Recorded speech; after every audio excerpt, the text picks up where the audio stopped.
Estamos en contacto, estamos en línea con Pablo Repeto, jefe de investigaciones de la consultora Aurum, Genial. para hablar sobre el tema. Ha estado muy movido el tema de tasas de interés, de cantidad de Buenísimo. dinero, de masa monetaria, de bonos.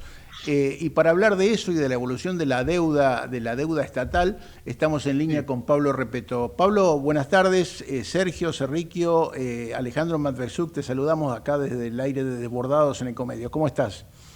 ¿Qué tal? Buenas tardes, ¿cómo andan? Un gusto estar con ustedes hoy a la tarde. Muy bien, Pablo. Eh, le cuento a Alejandro, le cuento a la audiencia. Pablo ha sido durante unos años economista asociado de lo que era Gabriel Rubinstein y Asociados, una consultora, y ahí desarrollaron en algún momento una cosa que se llama la deuda estatal neta. Es decir, cuál es la deuda, la verdadera deuda del conjunto del Estado, no solamente del Tesoro, no solamente del Banco Central, sino del consolidado Claro. del central, del tesoro, teniendo en cuenta también los activos, teniendo en cuenta las reservas. Y ese concepto, que incluye muchas cosas, de la variación de esa deuda, salió el concepto de variación de la deuda estatal neta, es decir, cuánto realmente debe el país respecto de cuánto ha variado la posición neta del país en términos de deuda o de activos que tiene el país. Para no caer simplemente en la cuestión de que le debemos al fondo y lo único que cuenta es que se le debe al fondo y no importa si debemos bonos en locales, si le debemos al sistema bancario, Sí, claro. si tenemos Claro. pocas o muchas reservas. Esa cuenta en lo que va del gobierno de Milei, Pablo, ¿cómo está dando? Bueno, en el dato al 30 de junio, que es al que podemos acceder con ciertas estimaciones del segundo trimestre, porque todavía no está bien explicitado el nivel de deuda del segundo trimestre, pero con esas estimaciones que nosotros estamos haciendo vemos que la deuda estatal neta durante el gobierno de Milei ha caído alrededor de 40.200 millones de dólares, con una descomposición en donde cayó más la deuda estatal neta en pesos que la deuda total, lo que implica que la deuda estatal neta en dólares creció, ¿no? Tenemos 40.000 millones de caída de la deuda estatal neta total, 47.000 millones de dólares de caída de la deuda estatal neta en pesos, básicamente lo que en algún momento fue los pasivos monetarios del Banco Central, y tenemos del otro lado un aumento de la deuda en dólares, la deuda estatal neta en dólares, que tiene que ver con el aumento del endeudamiento con organismos internacionales y el aumento del endeudamiento por el efecto real y los RIPO que el Banco Central tomó con algunos Los bancos. bancos Entonces, internacionales. Mm. claro, entonces cuando uno mezcla, digamos, el mejoramiento de las reservas netas, la caída de la deuda con el sector privado en dólares, esas dos Sí. cosas te mejoran, pero también tenemos como contrapartida del otro lado un aumento de la deuda con organismos internacionales y un aumento de la deuda por reales, ¿no? Claro. Así que el resultado final es una caída de 40.200 millones de dólares, que es un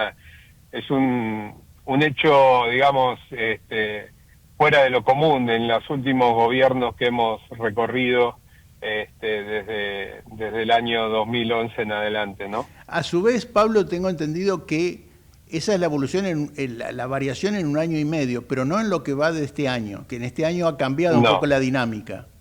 correcto. La caída fue mucho más significativa hasta fines del año 2024.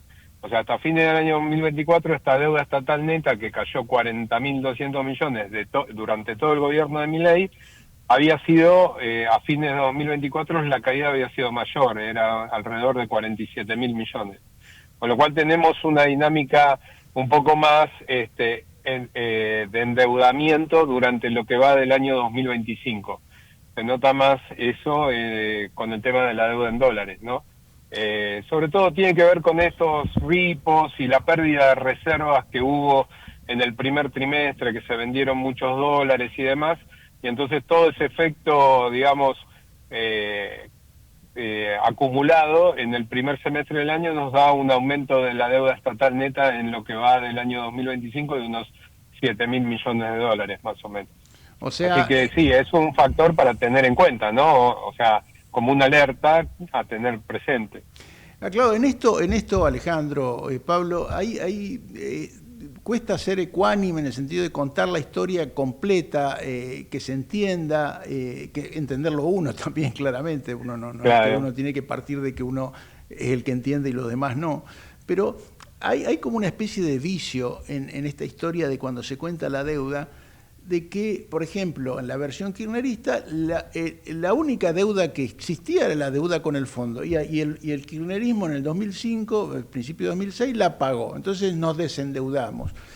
Y por otro lado, ignorar todo el festival de bonos y deuda en pesos emitidas a los bancos centrales, los pasivos remunerados, los LEVAC, las LELIX y toda una parafernalia de papeles, con la que era una especie de, digamos, de juego de malabarismo, digamos, de tener muchas pelotitas en el aire, y desconocer deuda en pesos, que además el concepto de deuda en pesos, desconocerla como que no es deuda, es realmente desvalorizar tu propia moneda y desdeñar, considerar que tus propios ciudadanos son de segunda, porque si la única deuda que importa es la que debes afuera en divisas y le debes a organismos internacionales, quiere decir que la deuda con tus padres, con tu sociedad, no importa. Es un mensaje bastante contradictorio ese. Sí, bueno, eso tiene un efecto muy, muy negativo, porque, digamos, cuando uno tiene que salir a colocar deuda al exterior, tiene que haber una voluntad de inversores extranjeros para financiar lo que el Estado necesite financiar. Pero después uno tiene un componente de deuda doméstica que cuidar ese mercado y favorecer ese mercado permite una flexibilidad muchísimo más grande. O sea, claro. Ustedes imagínense, por ejemplo, Brasil tiene una deuda externa, una deuda en moneda, digamos, extranjera, extremadamente baja, y eso es un factor porque consigue financiamiento local, porque consigue financiamiento en reales, y eso brinda una flexibilidad al hacedor de políticas y una facilidad para manejarse que es muy útil, en el sentido de que es más difícil que tengas un efecto de sudden stop y demás. La realidad es que uno, pudiendo emitir deuda en su propia moneda, que en definitiva hay al final de cuentas un prestatario de última instancia que no debe recurrir ni al Fondo Monetario, ni a la Reserva Federal de los Estados Unidos o al Tesoro, ni a ningún otro organismo, debe ser considerado de una manera muy valorable, digamos, con mucha importancia, porque es un mecanismo virtuoso en algún punto de conseguir crear las condiciones para que el endeudamiento interno en la moneda local prospere. Pero bueno, acá sabemos que en este tipo de cosas muchas veces los gobernantes tienden a subestimar los problemas que generan con políticas que van en contra de lo que ellos mismos pregonan. Hablando de esa época, también tenés que tener en cuenta que durante un montón de tiempo se pagaron amortizaciones de bonos, de los Boden 2015, de los Bonar 2024, pero en ese proceso se pagaba todo con caída de reservas, con lo cual hubo un proceso de descapitalización, no solamente por el lado de los pasivos monetarios, sino porque el activo del Banco Central se destruía mes a mes. Entonces es una picardía que todos lo tomemos como si los datos no estuvieran ahí y podamos inventar relatos de cualquier índole, ¿no? Inclusive ahora pensar que siempre la deuda bajó porque bajó 40.000 millones, y no mirar que en el primer semestre tuviste un crecimiento del endeudamiento, también es como un poco hacerse mentira jugando al solitario, ¿no? Claro, y además, en este caso, ahora sí, teniendo deuda en moneda extranjera, que a partir de, incluso hace poco veía un informe de Ecogo, de Marina del Poyeto, que el saldo neto de aquí a fin de 2027, a diciembre de 2027, entre lo que envía de dinero el fondo y lo que hay que pagarle al fondo, se hace negativo en 7.200. Ya llega la hora, en los próximos meses, que hay que empezar a pagar más de lo que se recibe. Y ahí, en esta nueva fase, digamos, de ahora en adelante, va a importar mucho y va a importar cada vez más bajar el riesgo país, que es lo que no está pasando. Correcto.